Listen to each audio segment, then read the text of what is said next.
National Institute of Dramatic Arts, NIDA, has a tradition. Whenever final year students put on a performance, old alumni are invited to the audience.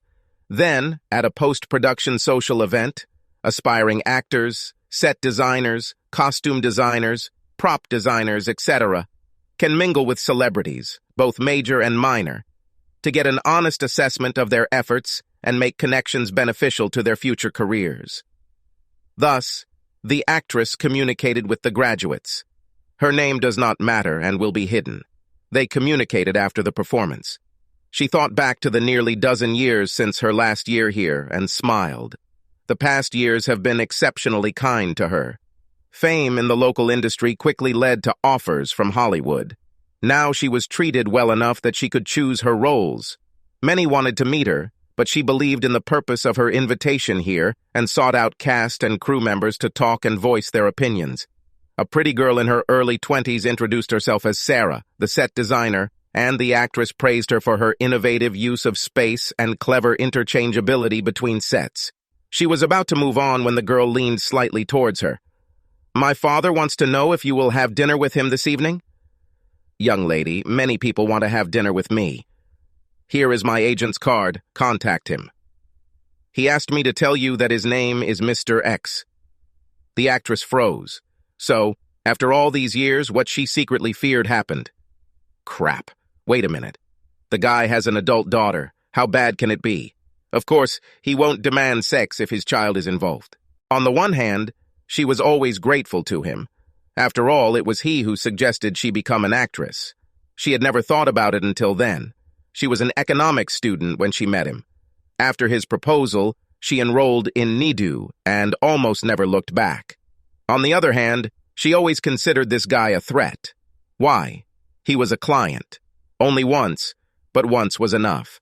The actress thought about the contingency plans she had developed over the years.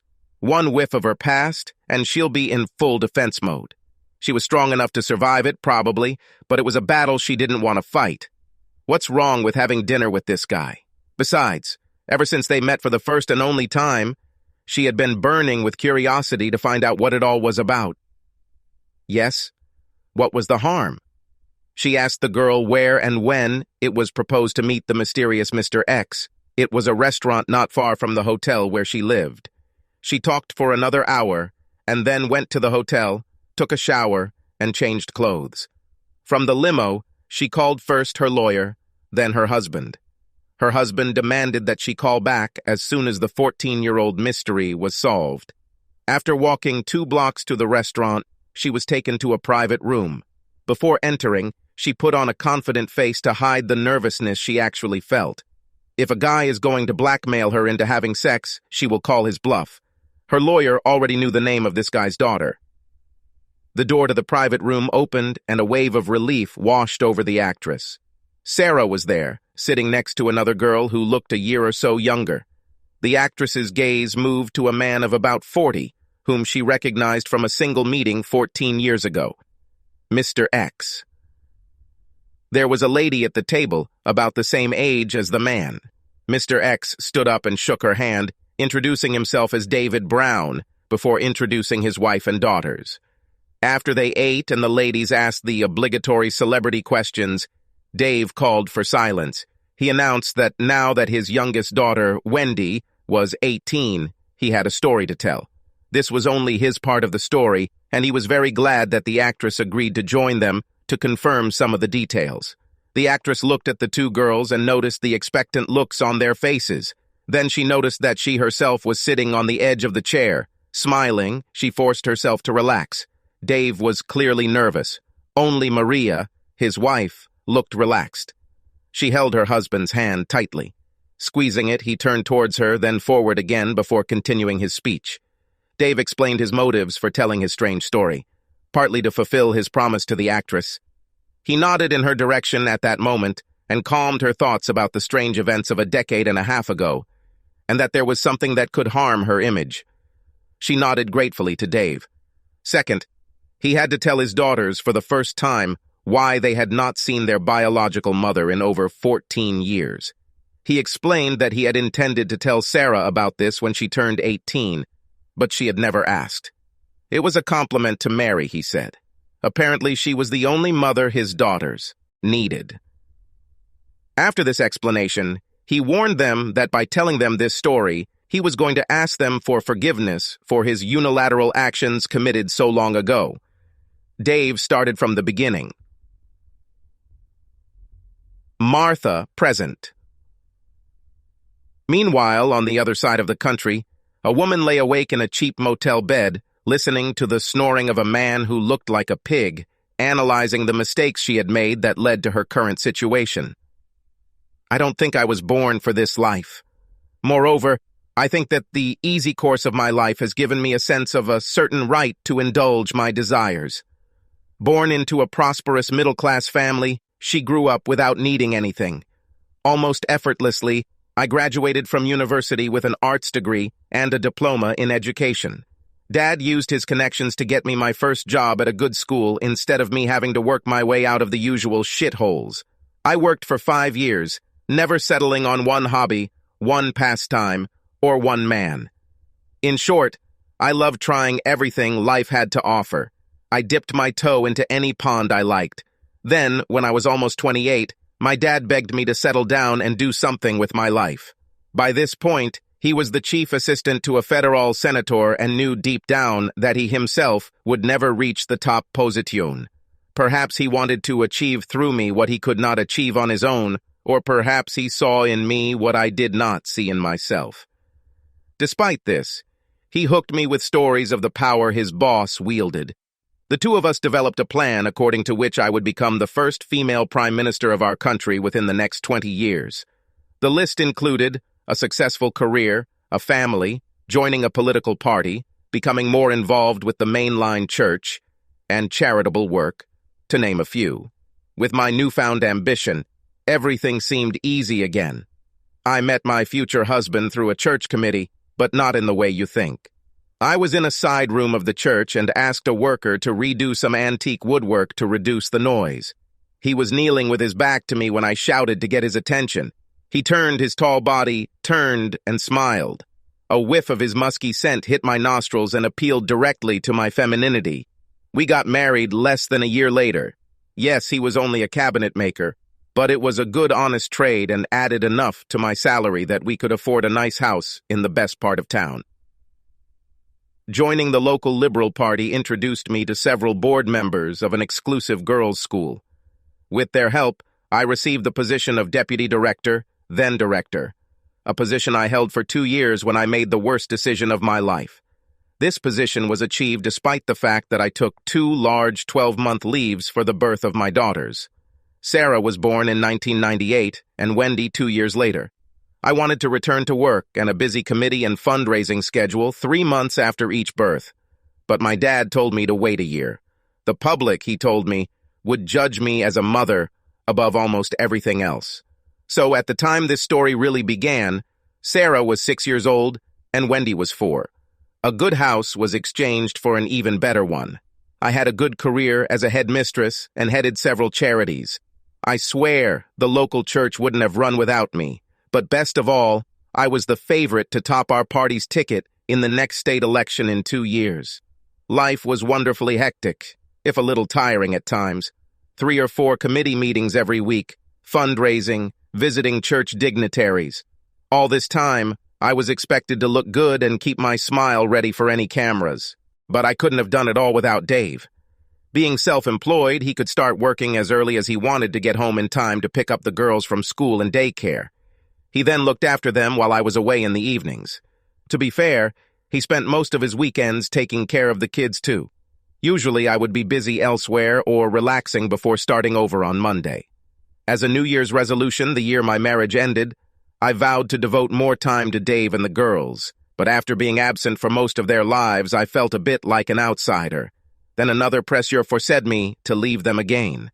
In addition to all my other responsibilities, I also had to maintain my professional teaching accreditation.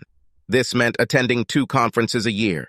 The second of which, in that particular year, I forgot to tell Dave until the last minute. How was I to know that he had arranged for a babysitter for the entire weekend? Planning a romantic weekend so we could get closer again? He was disappointed to say the least when I told him I had other plans, but I knew he would get through it. He always did this. The conference meant that I would be away on Friday and Saturday nights, so I promised him that we would have our own party on Sunday night. He didn't seem impressed and barely spoke to me until I left. I vowed to myself to be more understanding in the future. Divorce at this point would be close to disaster. Oddly enough, Dave didn't call on Friday night. I chalked it up to the fact that he was still irritated. When he called me on Saturday, I thought he had stopped sulking. It was already late, well after dinner, when the phone rang in the room. Immediately after the call, I thought that I was in a difficult but not hopeless situation. I now know that my fate was sealed at that moment, except for one future decision. The conversation started normally enough, with each of us asking how the other's day had been. I was busy with something, and as I said, it was already late, so I tried to end the conversation as quickly as possible. Maybe the wine I drank for dinner didn't help my case. Anyone who knows me will tell you that I am not drunk at all. I'm pretty sure the last few lines are due to this. It's time for me to go, Dave, dear. The first seminar will begin tomorrow at 8 in the morning. Fine. Tell the girls you miss them? Certainly. Kiss them for me. We'll be done. Say hi to Alan for me. Okay, I'll tell you. What? A beep followed. Oh, I forgot to tell you about Alan, didn't I? Well, not to put too much stock in it. Alan has been my lover for almost a year now. It wasn't a conscious decision to have a lover, but looking back, I had everything I wanted, so why not? Alan worked for a public relations company that the party hired to support me. We worked closely together. He organized all my meetings with the media and was mainly responsible for my public persona. One weekend, when I was high from a big sponsorship deal for a charity, we became lovers. I celebrated with too much wine, and we just went to bed and went for it. The next day, I was terrified of what the consequences would be if I got caught. The end of my political aspirations. I was on guard for the next few days for fear of a leak, but nothing was said. I relaxed. The trouble is that it didn't end there. Alan was young, attractive, and, energetic in bed. The mischief and a little risk made it very exciting. And to tell you the truth, I don't think the thought of ending this relationship ever seriously crossed my mind. The sex was still alive after a year, perhaps because we only met a couple times a month. I've worked hard for years and deserve some luxury. The fact that Dave worked just as hard, if not harder, on the family side never crossed my mind. I may not have been born with a sense of entitlement, but I'm sure I've developed it. That evening, Alan sat naked on my bed and listened to me talk to Dave. He saw how my face fell, and my jaw dropped. We quickly decided that this was the worst crisis ever. Alan stopped me as I wondered out loud how we got caught. I'm not stupid, and I've always been incredibly careful. I even had a checklist that I mentally filled out before every date. Meetings had to take place outside of our city, a disguise had to be worn, and Dave's whereabouts had to be known. When traveling, separate rooms with connecting doors were always used. One thing was certain. When I returned to my husband, not a single smell, taste, or anything physical from Alan was brought home by me. I knew that if Dave ever suspected I had an affair, Alan would be a prime candidate. So whenever we were together, we were incredibly careful, except for that very weekend. Since the trip wasn't strictly political, Alan wasn't required to accompany me, but given that Dave was supposed to be at Sarah's soccer final all weekend, I figured there was zero chance of him showing up. As long as I was careful when bringing Alan in and out of my room, it was safe. At least that's what I thought. That's why Dave's casual words and my unintentional confession, either due to the wine or because Alan kept me awake the night before, shook me to the core. It took me a while to remember that I had a contingency plan. Despite the late hour, I called my dad, and he called his lawyer. Now I know that I probably should have done things differently. I suspect that if I had gone straight home, told Dave that my affair was over, and thrown myself at his mercy, he might have forgiven me. He was incredibly family-oriented. After all, it was just one novel.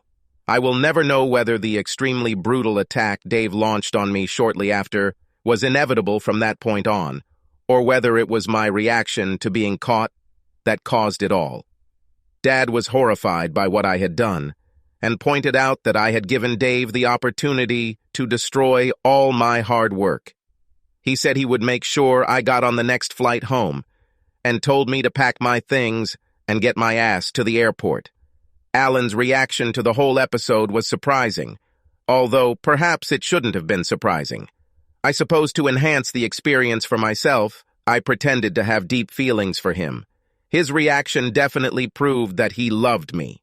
It was a pitiful sight to see him begging me to leave my husband and marry him. It got me thinking, but not for long. I didn't love him, I loved Dave. Yes, I loved him very much. Yes, it was very flattering to be with a younger man, and yes, it was very inspiring to have a lover, albeit a secret one. But leaving my husband for him? It will not happen. Besides, having a partner 10 years younger than me, who caused me to leave my husband and destroy my family, would make me a laughingstock and ruin any chance of saving my career. However, I felt bad for letting him fall so hard for me, so I threw him a bone.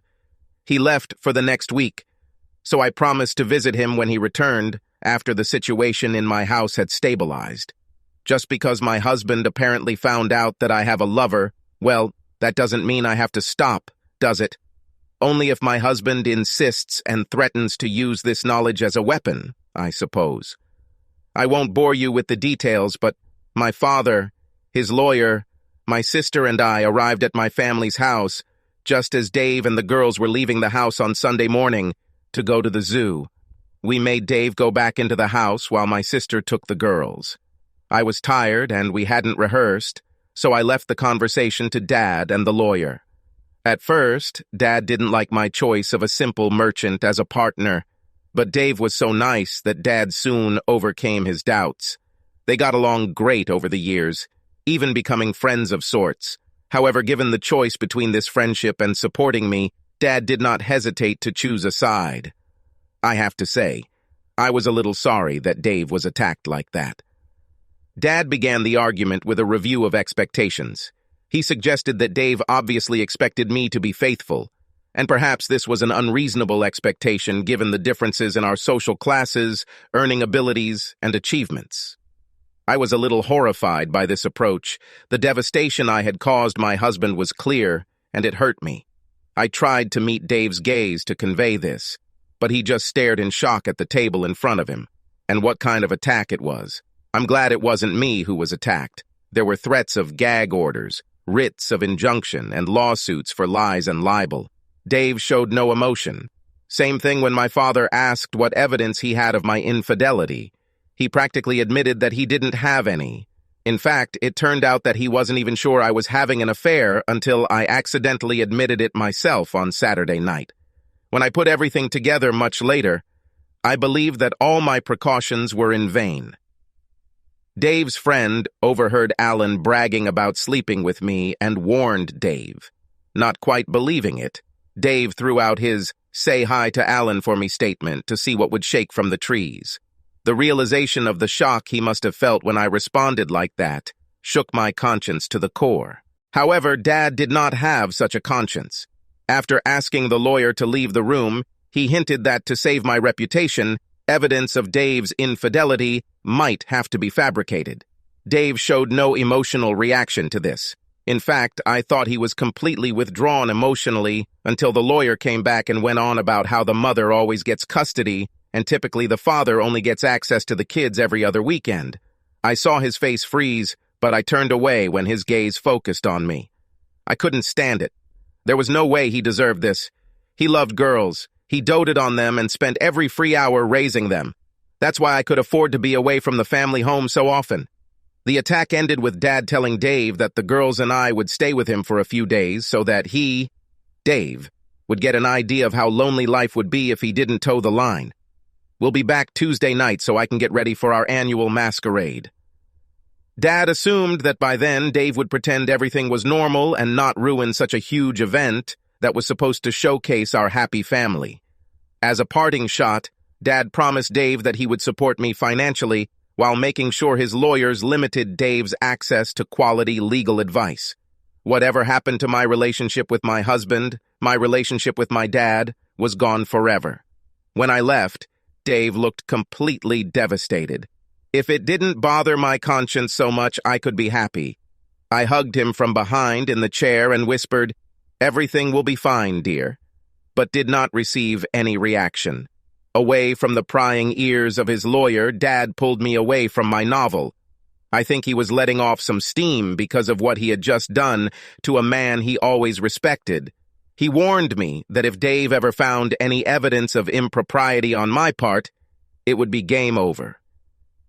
I assured him that I was too smart for that. When the girls and I returned to the family home on Tuesday evening, it was a warm welcome for the girls, but a frosty welcome for me. I knew it would be an awkward homecoming, and I really thought about postponing it, but two factors forced my hand.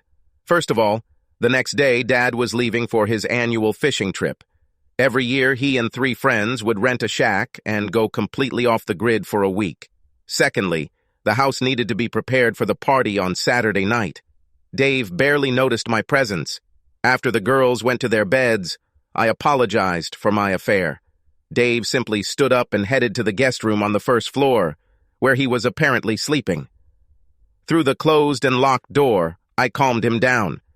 I fully intended to dump Alan immediately, but after several phone calls from him in the previous 2 days, I realized that with his emotional attachment to me, he also posed something of a threat to my career. He, unlike Dave, didn't have to prove anything. Simply blaming him would be damaging, so I decided to continue seeing him in the short term, but end it as soon as I could guarantee safety. Continuing to sleep with him and act like a bitch so he wouldn't enjoy my company seemed like the best course of action. I tried to explain this to Dave through the locked door, as well as my intention to be late home next Monday due to the need to see Alan, but without an answer and without any hints. I have no idea how successful I was. However, I didn't have time to think about it. I needed to get the house ready for a party. Ever since we moved into our mini mansion 8 years ago, we've been throwing a masquerade party. It was held without any special day and was designed solely to impress influential people in the community. It also demonstrated what a happy, healthy family I have. Dad was never present because he didn't want me to be seen in his shadow.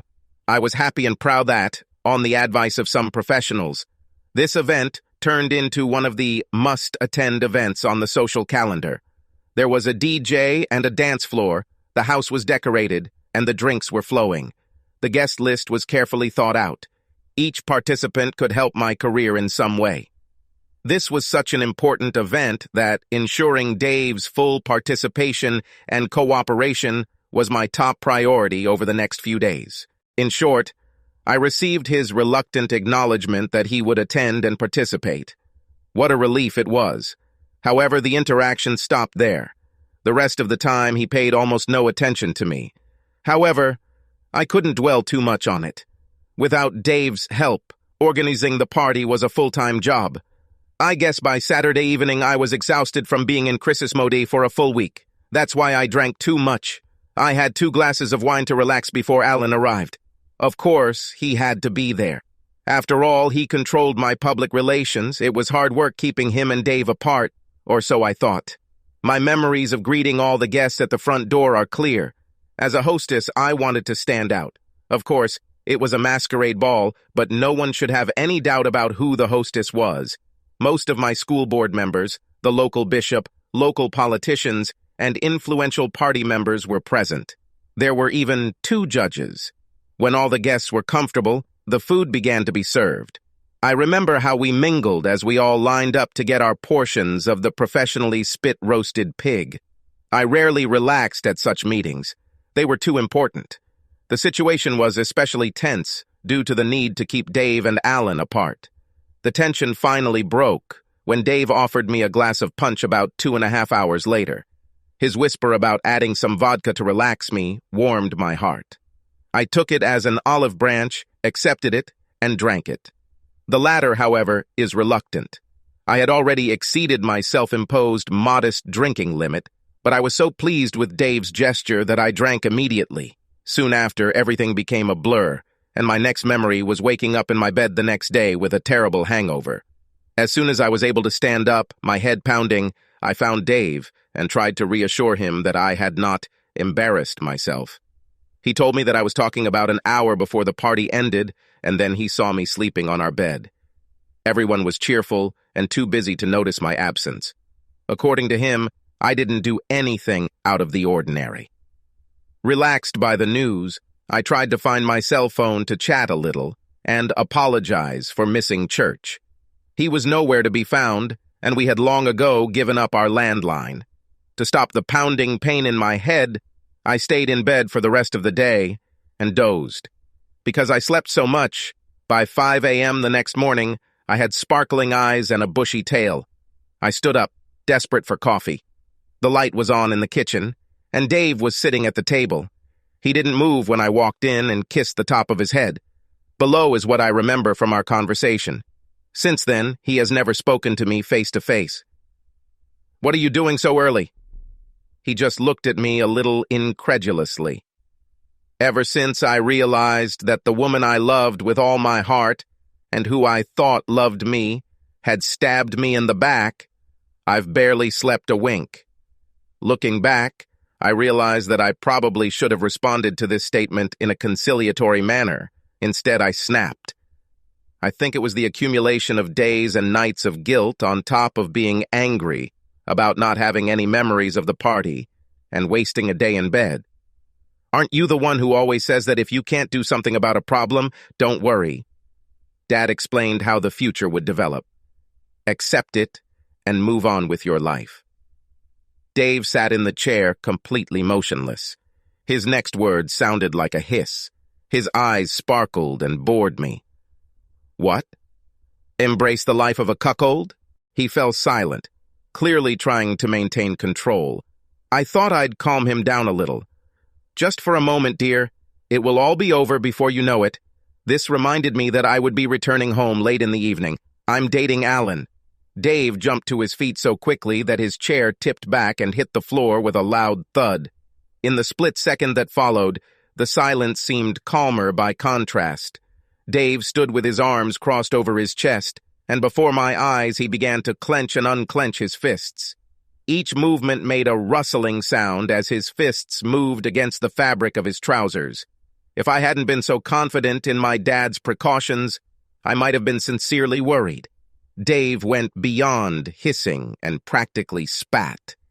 Do you really think that I would agree to the life of a humiliated person? A man without pride and without choice.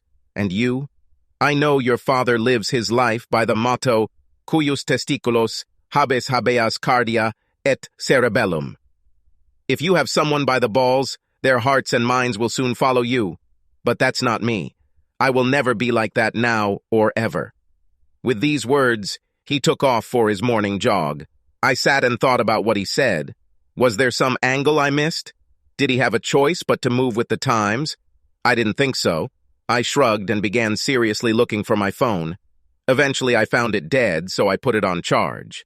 I made Sarah's school lunch as a sign of reconciliation with Dave, and then got ready for work.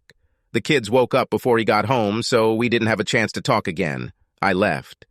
If I had known what would happen that day and all the days after, I would have at least hugged the children. Dave. If the end result had not been the destruction of my marriage and serious problems in your lives, this Monday would have been very satisfying. You heard what your mother did to me, and it is very important that you understand what I did next and why I did it. Ironically, it was Martha's father and lawyer who pushed me to make the decision. They told me so well which alleys they had blocked that I didn't even think about escaping. They thought they had left me one acceptable path, but it wasn't for me. Being mostly law-abiding citizens, they did not even consider the possibility of the path I chose. So what did you do, Dad? I'll get to that. I will describe the phone calls I received from your birth mother that day. The first one was a little after 9 a.m., then 9:06 a.m., Dave says. Dave, it's me. The boss of Alan's company just called me. He told me that because of what I did to Alan at the party on Saturday, his company would no longer represent me. If this gets out, it could hurt my chances of being pre-selected. What's happened? What did I allegedly do to Alan? They didn't tell me. There's nothing suspicious about it, my dear. You need him on his manhood below the waist in front of about 30 witnesses. I have it all on security tape if you want to look. I didn't do this? Sorry, honey, I have to go. Then, 10:23 a.m. Dave is listening. Dave, what are you not telling me? The diocese secretary just called. I have been asked to resign from all church committees that I am on. I mean, not just resign from the chairmanship, but quit committees altogether. They didn't say why. What happened on Saturday night? What did I do after I drank too much? I believe the bishop told his people to get you away from his church as quickly as possible because he caught you and that guy in our downstairs bathroom. You understand? What? Why? Sorry. Honey, I have to go. Then 10:42 a.m. Oh, Dave, I just checked my messages on my phone. Half of my friends called me to tell me what a bitch I was and to ask how I could do this to you. What should I do, Dave? What are they talking about? I'm not sure, dear. Maybe they're talking about you dancing dirty, or better yet, practically having sex with that guy on the dance floor. They were a little embarrassed for me when they saw this. Or maybe it's because when they asked me why I didn't stop you, I told them that you demanded the right to cheat on me with other men and threatened to break me and our family if I publicly objected. Did you say that? I certainly did. You and your father thought you left me with only one choice, to go along with your sick and dirty little plan. I found another viable option, and all it cost me was a little public humiliation. Okay, there will be a lot of humiliation after tomorrow's paper comes out. But Dave, when I asked you on Sunday if I behaved well during the time I didn't remember, you said yes. I think you heard what you wanted to hear, dear. What I actually said was that you didn't do anything out of the ordinary, and I'll stick to that. I'm convinced that all sluts behave this way. I don't know how I could lose control like that. Can you call the bishop and other people to tell them that it wasn't really me, that I lose control if I drink too much? Why would I do this for you, darling? Because you are my husband, and husbands fight for their wives. Like how you went to beat me when your father and his attacked dog described how they would disembowel me if I didn't let you sleep with other men. Listen, Dave, you know it wasn't like that. I made a mistake and acted as quickly as I could to avoid the consequences. I had only slept with Alan and was planning on doing it 1 or 2 more times. The most is 3. Listen, Dave, can you come home sometime so we can talk? I just need to stay another hour. The head of the student council is coming to talk to me. Yes, and I know what she wants to talk about. She and most of the board were there on Saturday night, remember? I don't like your chances. She went through that messy divorce a couple of years ago, didn't she? When did she catch her husband cheating? Besides, I'm home. I just finished an interview with a local newspaper and television network. I even gave them the CCTV footage. Now, if there's nothing else, honey, I need to think a little about whether there is some aspect of your life that I haven't completely destroyed yet. Restaurant today. Dave ends his story. After that, there was only silence on the line. I went to work and then picked you girls up. When we got home, it was obvious that your mother had returned, packed some clothes, and left in a hurry. She even left the front door open. She was hiding a couple of states away with her sister. She was too embarrassed to appear in public for several months. By the time she resurfaced, the judge had ruled that she had left the family home, and I was granted custody. Didn't her father do anything to help her? No, there's nothing to talk about. When he showed up again after fishing, he did call to threaten me, but only once. Reading between the lines, I understand that his boss told him to either distance himself from his own child or resign. He eventually resigned. Whether he couldn't afford lawyers or they advised him it was a lost cause, I'll never know, but we never heard from his legal team again. I'm a little embarrassed to say this, but he was still begging me to let me see his granddaughters when he died of a heart attack about a year after it all happened. Your biological mother begged me several times to bring you girls to where she was hiding, But by then I had met Maria, the only mother you remember, and I didn't want to confuse you. I heard that after that she fell into some bad company, and I kind of lost track of her.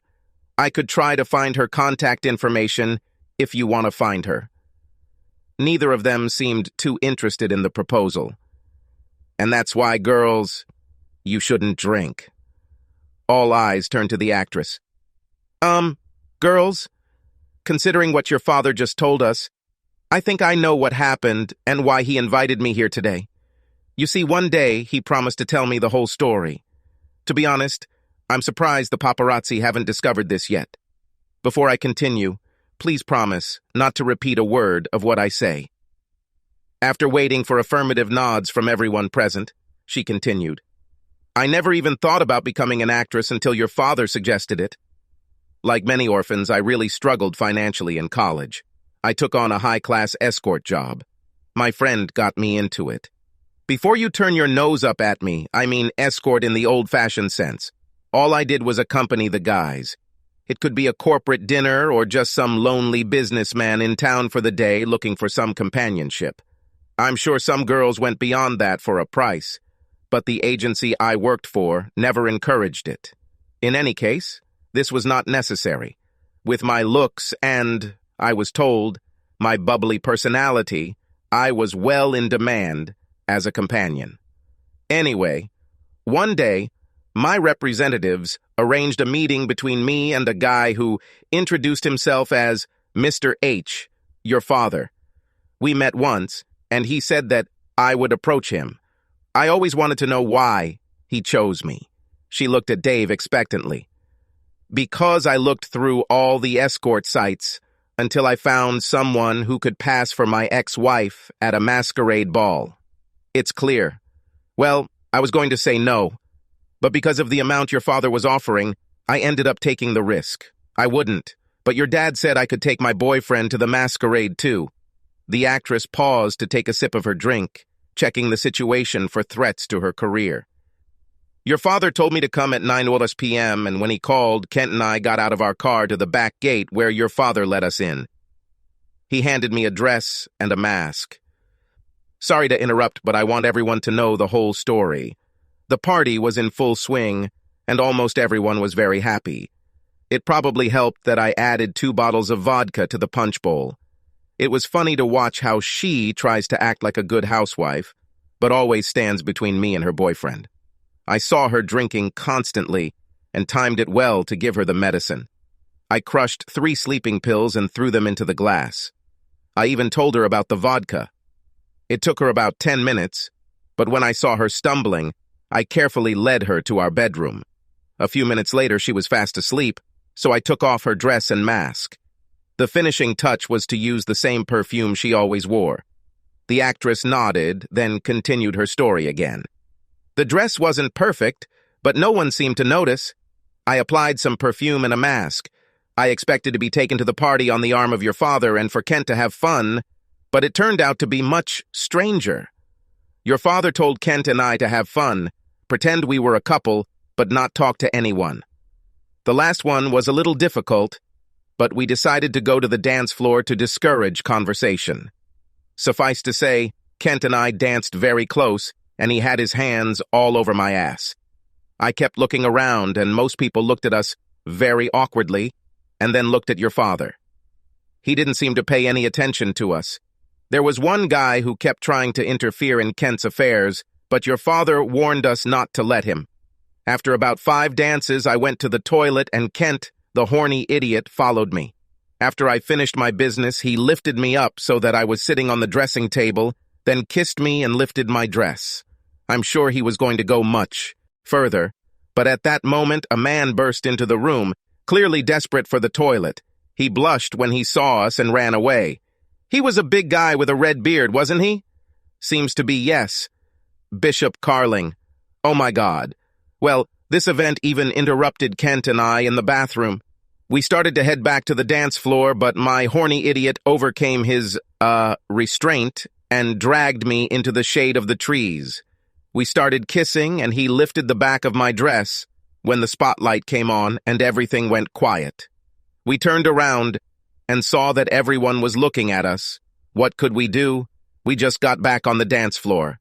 The guy whose photograph we saw tried to intervene, continued to call me darling and sweetheart even after I told him to fuck off. About then I looked back and saw a group of people surrounding your father. They didn't look happy. Something of an accusation, actually. She stopped to look at Dave, raising her eyebrows. Well, first the bishop came up, then the head of her school council, and asked, what was the matter with my wife? I want you girls to know I didn't lie. I spoke the absolute truth when I said that she demands the right to do whatever she pleases with other men. I then explained how I found out about her latest affair and how she and her father threatened me with complete ruin, even fabricating evidence against me if I made a fuss. He smiled at the memory. From the sincerity in my voice, they realized that I was telling the absolute truth. It makes sense. At some point, all the people gathered around your father turned and stared daggers at me. It was really awkward. Yes, I regret that. There was so much outrage at that moment that it could have led to a small war. I don't know if the bishop was going to say anything about what he saw in the restroom until you were picked up by the security spotlight. I turned on, but it definitely went off after that. No one could believe that my prim, lively wife could behave like that. I think every wife and even a few husbands hugged me within the next few minutes. It all ended when the next cabaret on the dance floor happened. Do you have to tell them about this? I'm not particularly proud of it. Then tell me. The actress paused to remember the correct sequence of events that happened many years ago. Well, Kent and I were just minding our own business on the dance floor. People started coming up and whispering to other people. Pretty soon, the number of dancers was cut in half, and even more people were looking at me and Kent. Then that little idiot your dad showed us in the photo came up, grabbed my arm, and tried to pull me away. I've had enough. I turned and kneed him right in, you know where. It was fun. He did what they do in the movies, you know. His eyes crossed and he started getting down on his knees. He must have been trying not to fall because he reached out to grab me.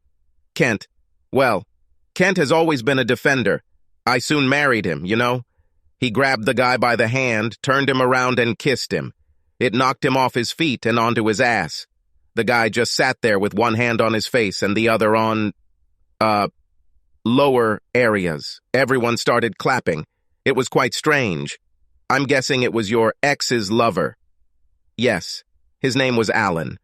I may have told people that he was her lover and that's why he kept trying to interfere. What happened to him? Well, the party pretty much fell apart after that. Almost everyone came up to me and asked if there was anything they could do. One of the judges even suggested that I ask my lawyer to look up the definition of mental cruelty. I just told them to do what they thought was right. Alan was one of the last to leave. I caught him as he limped away and, well, relieved my anger and frustration on him a little before he left. Later I heard that his company found out the whole story and calmly fired him. He had been with them since he left school and they refused to give him a recommendation. He had moved and was working at McDonald's when I last heard from him. After that, I lost interest. Sarah turned to the actress. Have you seen any of this? I hung around until the end but didn't see this dirty man again. Your father showed up again and gave me the rest of the money he owed me.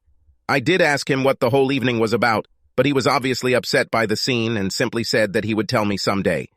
Kent and I turned to leave, but your father smiled at us through his tears and suggested that I had missed my calling and should become an actress. Believe it or not, it got me thinking, and 2 weeks later I applied to NIDU. Acceptance soon followed. Money speaks for itself, as they say. Now I need to go and call Kent. He chose this piece back in Los Angeles. He asked me to tell him the story as soon as I knew it. He said he would wait all night if he had to. The actress stood up to say goodbye. Goodbye, Sarah.